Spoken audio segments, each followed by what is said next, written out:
दोस्तों, ईरान की IRGC ने बड़ा ऐलान किया है और बड़ी धमकी दी है।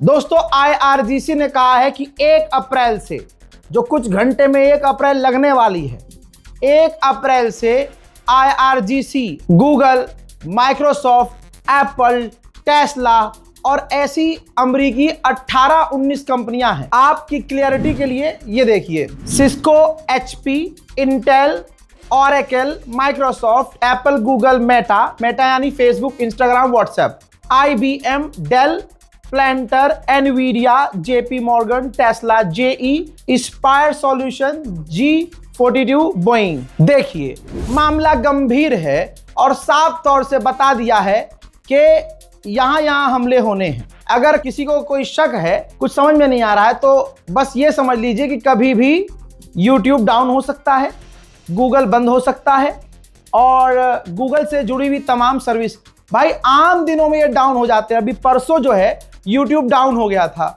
जो यूट्यूबर्स हैं, जो यूट्यूब पर काम करते हैं, उनको एहसास हुआ होगा। मैंने ट्वीट भी किया था और मैंने एक वीडियो में बोला भी था कि YouTube काफी डाउन हो चुका है, स्लो हो गया है घंटों तक, और अगले दिन भी स्लो रहा। तो उस वक्त भी दिल धक धक कर रहा था कि कहीं लाल सागर के अंदर जो इंटरनेशनल वाटर के अंदर से ये जो दुनिया को जोड़ने वाला इंटरनेट है, उसकी जो वायर गई है, कहीं ऐसा ना हो कि ईरान ने हूथी से कह के वो तार उड़वा दिया हो। कुछ भी हो सकता है, दुनिया एक दूसरे से कट सकती है, इंटरनेट से ही जुड़ी हुई है। यूट्यूब पे आइए, गूगल भी यूट्यूब का ही है, गूगल, जीमेल, ठीक है, बहुत सारी चीजें हैं, ऐप्स हैं जो गूगल से जुड़ी हुई हैं। तो सोचिए, अगर गूगल डाउन हुआ तो आपका गूगल पे, गूगल से जुड़ी हुई तमाम ऐप्स, जब आपका जीमेल ही डाउन हो जाएगा तो फिर क्या होगा? और उसके बाद यूट्यूब कहाँ ही काम करेगा, सब कुछ बर्बाद हो जाएगा। तो इसीलिए अपडेट दे रहा हूं कि अल्लाह ना करे, अगर यूट्यूब काम ना करे तो भैया अब तो सामान समेटने की तैयारी कर दी हमने, तो कि चलो भैया ऐसे नहीं तो ऐसे घर जाके आराम करेंगे। अब बहरहाल, ईरान ने क्यों टारगेट करने को कहा है? ईरान ने कहा कि ये जो कंपनियां हैं अपनी ऐप, अपनी AI, एडवांस टेक्नोलॉजी का इस्तेमाल करके हमारी जासूसी कर रही हैं, हम पर नजर रख रही हैं। तो दोस्तों, ये बहुत बड़ी बात है। आने वाले समय में हम सबको दिक्कत होने वाली है, हम सबको दिक्कत होने वाली है, और हमें कोई दिक्कत नहीं है भाई। ईरान को जो करना है करे, ठीक है। हम रिपोर्टिंग नहीं कर पाएंगे, हमारे वीडियोस नहीं आएंगे, लोग गूगल इस्तेमाल नहीं कर पाएंगे, वो बात की बात है।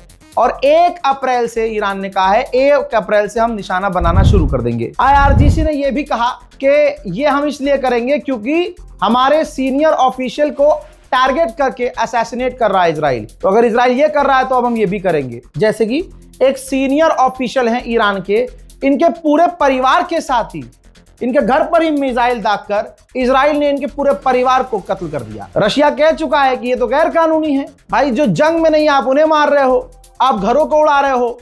अगर कोई ऑफिशियल है, कोई फौजी है, उसको तो तुम मार ही रहे हो, उनके परिवार को भी मार रहे हो। लेकिन दोस्तों, यही तो अमेरिका इजराइल है। उधर इजराइल ने ईरान और दूसरे तेहरान, अस्फहान जैसी जगहों पर, जहां 20 अलग अलग हथियार बनाने वाली और डेवलप करने वाली कंपनियां हैं, इजराइल ने उन तमाम कंपनियों को निशाना बनाया है। मेहराबाद एयरपोर्ट ज्यादातर निशाने पर है इजराइल के। चंद तस्वीरें हैं ताकि कोई दिमाग में शक न हो, मैं दोनों तरफ की चीजें बता रहा हूं। वहां ये एयरपोर्ट का हाल इजराइल ने किया है। यहां तक कि जो पैसेंजर विमान खड़ा था उसको भी तबाह कर दिया गया है, पूरी तरह से डैमेज हुआ है। और महान एयरलाइंस को 24 घंटे पहले तबाह कर चुका है, जो इंडिया आने वाली थी मदद लेने के लिए, जिस पर ईरान अभी तक भड़का हुआ है। ऐसे ही ईरान के करमनशाह पर बड़ा हमला इजराइल ने किया। इसमें 3 सिविलियंस की मौत हुई और 15 घायल हुए। इजराइल की जो शैतानी है, उसका जो हरामीपन है, माजरत, वो खुद अमेरिकी सेनेटर ने अमेरिकी चैनल पर खोल दिया है। बहुत बड़ी बात है, समझिएगा। अमेरिकी सेनेटर ने बताया है भाई कि इजराइल यानी नेतन्याहू जानबूझकर ईरान के उन दिग्गज नेताओं को ढूंढ कर कत्ल कर रहा है जिन ईरान के टॉप लीडरों से डोनाल्ड ट्रंप बात करने की कोशिश कर रहे हैं। यानी जो इंसान चुनता है ट्रंप कि इससे बात कर लेते हैं, इस आदमी से बात करके डील कर लेते हैं, इजराइल तुरंत उन्हें जाकर कत्ल कर देता है ताकि बातचीत ही ना हो। हवा सबकी निकल चुकी है, अमेरिका इजराइल की हवा नहीं, हवाई हमला करते हैं, भाग जाते हैं। उसमें भी कई फाइटर जेट अमेरिका के टॉप मारकर गिरा चुका है ईरान। अब देखिए, अभी भी रिपोर्ट ये आ रही है कि दोनों मन नहीं बना पा रहे हैं कि जमीन पर ईरान के उतरें या सीज फायर करें। इधर सीज फायर कर लेंगे तो बेइज्जती होगी, हमला करेंगे तो वापस कभी आ नहीं पाएंगे जमीनी ऑपरेशन करने के बाद। अमेरिका के 2 से 3 एडवांस जासूसी जहाज सऊदी अरब में पूरी तरह से तबाह हुए, वो आपने देख लिया। लेकिन आपको बता दूं कि अब अमेरिका ने 2 और अपने नए जासूसी एडवांस जहाज मिडिल ईस्ट भेजे हैं। तो दोस्तों, इस रिपोर्ट में मुझे आपको यही बताना था कि अब मामला बढ़ रहा है, क्योंकि 1 अप्रैल डेडलाइन है और अगर ईरान ने इन तमाम अमेरिकी टॉप कंपनियों को निशाना बनाया तो काफी ज्यादा दिक्कत उनको भी होगी जो एक गांव देहात में भी रहते हैं। इस रिपोर्ट को शेयर कीजिएगा, अपनी राय कमेंट में लिखिएगा। इससे पहले जो अपडेट दिए हैं मैंने उनको भी जाकर जरूर देखिएगा। वस्सलाम।